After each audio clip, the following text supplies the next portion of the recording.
Good morning from the campus of the United States Sports Academy in Daphne, Alabama.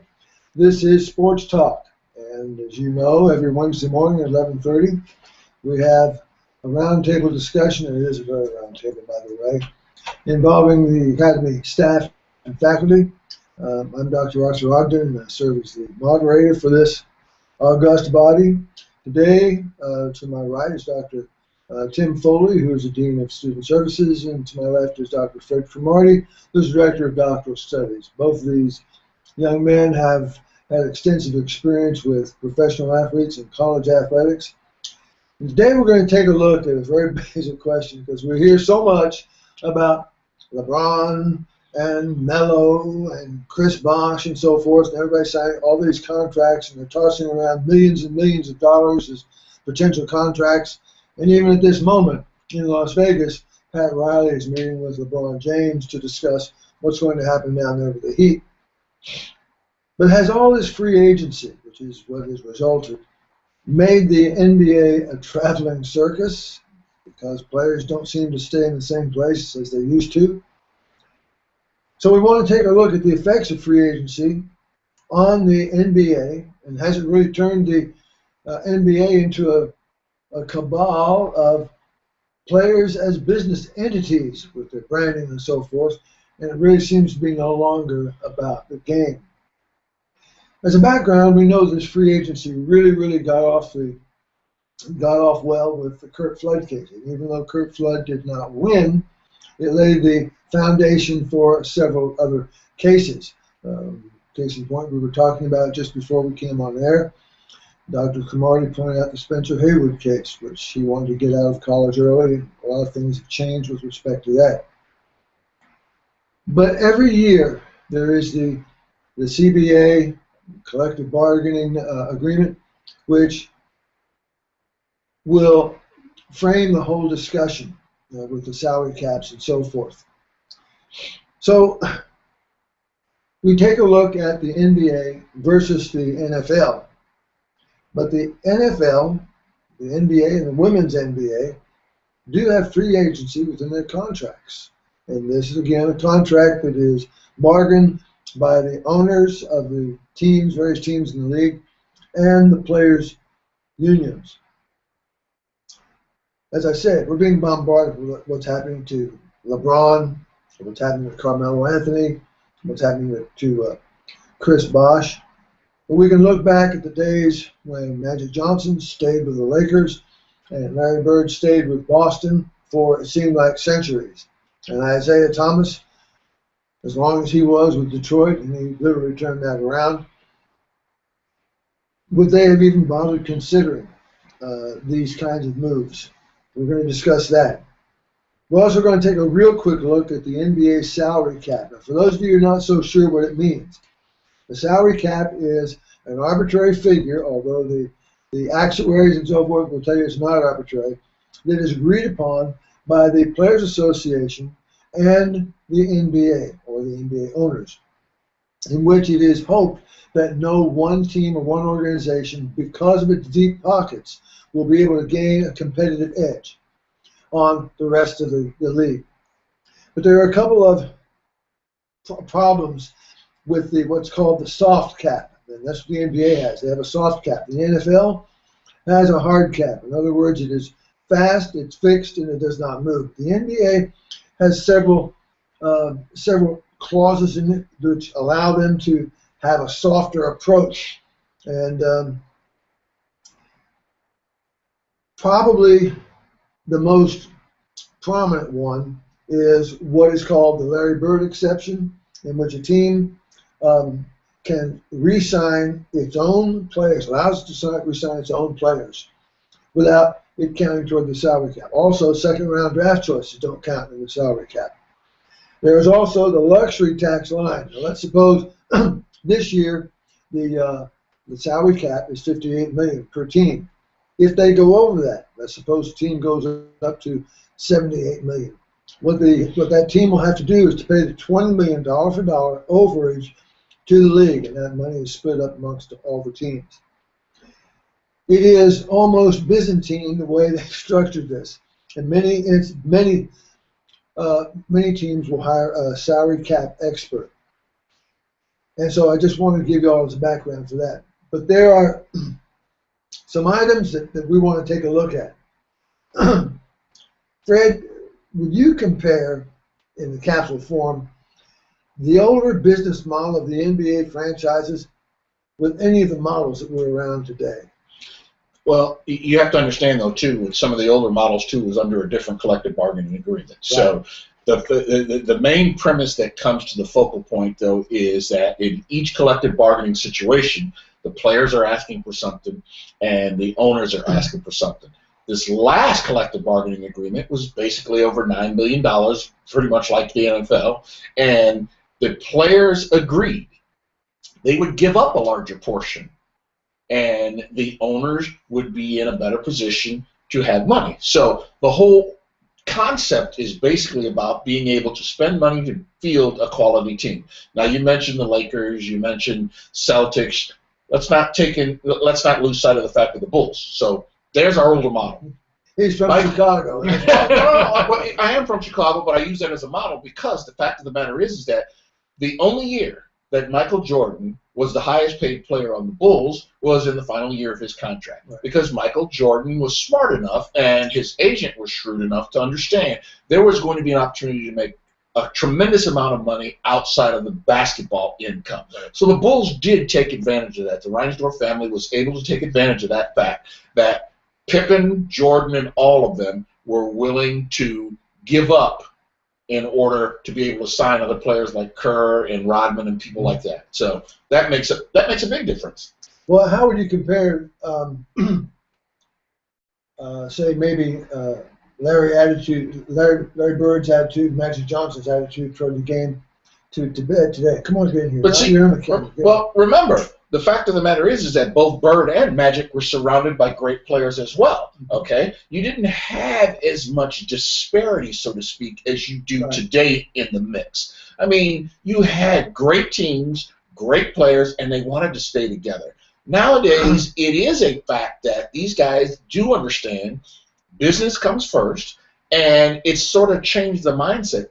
Owners are saying, wait a minute, these guys are looking at it now completely and solely as a business. But what folks have to understand is that Magic and Bird and Michael understood that. They focused on the cities where which they played. That was where they built their business entity and their their brand and their empire. Right. So it's just branched out where these younger guys, especially LeBron. LeBron came out as a branded player.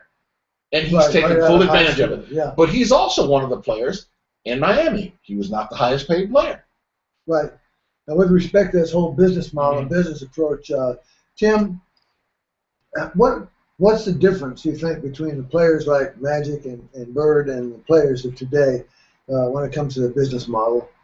Well, one of the things was the written rules in the clubhouses. I could remember my dad speaking about who are you hanging out during the season. I think back even 50s, 60s, you did not hang out during the season with opponents from other teams. Mm-hmm. And I remember, growing up in the 80s, I felt that there was a hatred between teams. You still get a rivalry from time to time. Maybe that's not true. That was just my perception. Mm-hmm. I think during the 90s, there were teammates. There were 3 players leaving Dodger Stadium after a game, and they were from different teams, and it really blew up in the press. Why are these guys hanging out after the game with each other? And now, with the whole, I spoke to someone when the big 3 got together in Miami, and I was like, well, what are they doing? And the guy said, well, they're friends. They're going to do this together. But, I think with the social media, I think they are friends. Is it more important for them to get paid than, teams battling? Yeah. That's my perception. Yeah, they seem to be more concerned with their branding and so forth. Mm-hmm. But Fred, Fred, you and I have talked about this before. Let me jump on here. Is it really, really fair that we witness the so-called salary caps and so forth?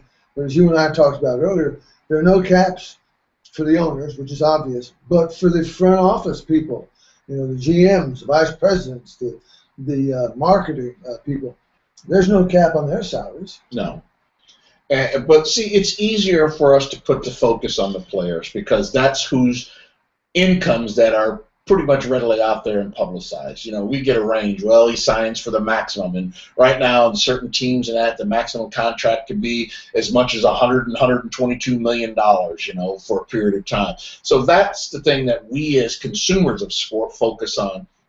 We don't get too much in terms of what teams are making. All we hear is that teams continue to lose money. Well, if they're losing money, why is it that the players of the last collective bargaining agreement gave up a percentage of what they had already had? They went from 55% down to 50%, and the projection is that 5 percentage points going back to the owners was going to be near $4 to $5 billion. So that's money the owners get. They bargained it out. Exactly. So where's that money? It's not going back into the coffers or pay the players. Yeah. And they still claim that they want to help their own pockets. It seems to me that what's hurting them is this extremely long season. You have the playoffs, in which they claim to make more money than the rest of the season. But comparing that to World Cup, you go in there, you play the qualifying round, 4 games. Then they go into the knockout round, and everybody is on the edge of their seats to watch this game. Today we're going to watch Argentina and the Netherlands. You know, and then the winner of that goes on and plays Germany. Everybody will be on the edge of their seat. But the NBA has a long season. But and my question is for Tim right now: do you really think it's fair for the individual players to really focus and concentrate on their own branding of themselves, as opposed to what we were talking before? And Fred articulated very clearly how the players like Magic Johnson and Larry Bird were more or less, and Michael, more or less loyal to the cities in which they played. Yes, I think it is fair, and I'm going back. These individuals have a very, very short time to make as much money as possible, and then it's done. And you just don't get the same feeling. My dad used to say, I knew who was coming up to bat for the Giants, Willie Mays. I knew who was coming up to bat for the Yankees, Mickey Mantle. You know, we're in a period now where the greatest athlete on earth is going to go to different places. He's not going to be in Cleveland. He's not going to be here. But see here, let's take a look at and develop a clear picture so everybody can understand this path of money. The preseason for the NBA. Right now, the preseason is about a month-long period. Okay. Each team is supposedly this year going to get anywhere between 8 to 10 games. Okay. The fact of the matter is that those 8 or 10 games, the players are paid their minimum, and all of the profits from the preseason go to the owners. We didn't have that years ago. Everybody still split the pot. So there's a clear division within the ranks where the owners have clearly positioned themselves because they bargained for that piece. Right. And now the players come back and say, well, you're doing that. We're going to have our bargaining chip. And that bargaining chip has been, now I'm going to brand me, and it's going to be the NBA and my name. So there is capitalization off of their own personas. But remember, this is just like endorsements, folks. Not every NBA player can brand themselves. Right. It's the superstars. Yeah, and it was the other day they were talking about, I saw it on First Take, they were talking about LeBron's contract. But at the same time, he was doing a McDonald's commercial down in Miami. Yes. And he's got a $10 million contract with them. And who was the college player from UConn that was drafted in the first round? That guard from UConn. I can't think of his name right now. Not Wiggins. Was Wiggins? No, he was a player that LeBron wanted, and he was traded to Miami. Yeah, he got him. He just signed a multi-year contract with, I think, Nike. So that's exactly what you're talking about. They brand themselves because it's preservation. It's a capitalist system. And, you know, I quite agree with that. But what does this say about the future of the NBA? Of course, you know, next year they've got another CBA coming up. They've got to go toe-to-toe again. And in general, what does it say about professional athletics or professional sport in America today anyway? I think the front office has got to do a heck of a job trying to get put pieces together to put a good team together if it's going to be a free for all. Where am I going to get, Right. Well, what a I great think challenge. you talked about collectively players being friends. And you can use the example of Miami. I mean, Wade, Bosch, and James came together. They agreed, and it worked out. They got 2 championships out of it. Nobody is talking about San Antonio. San Antonio's got a good bit of money, but yet they've spent it, and they spend it wisely. There's no question about that. Okay? So we quietly see them re-signing key players, Right. bringing in new players, and nobody has said anything. We're still focused on LeBron James. Right. It's not as if San Antonio and other teams don't have their superstar players either. Kevin Love, great player. He's going to be somewhere. He's a great player now. He just was playing. I mean, he's going to be in a larger market. Yeah, he's going to be one of the things I think also that adds to your argument is take a look at the players we're focusing on. Not only the top players, they're in the top markets. Melo's in New York, Miami.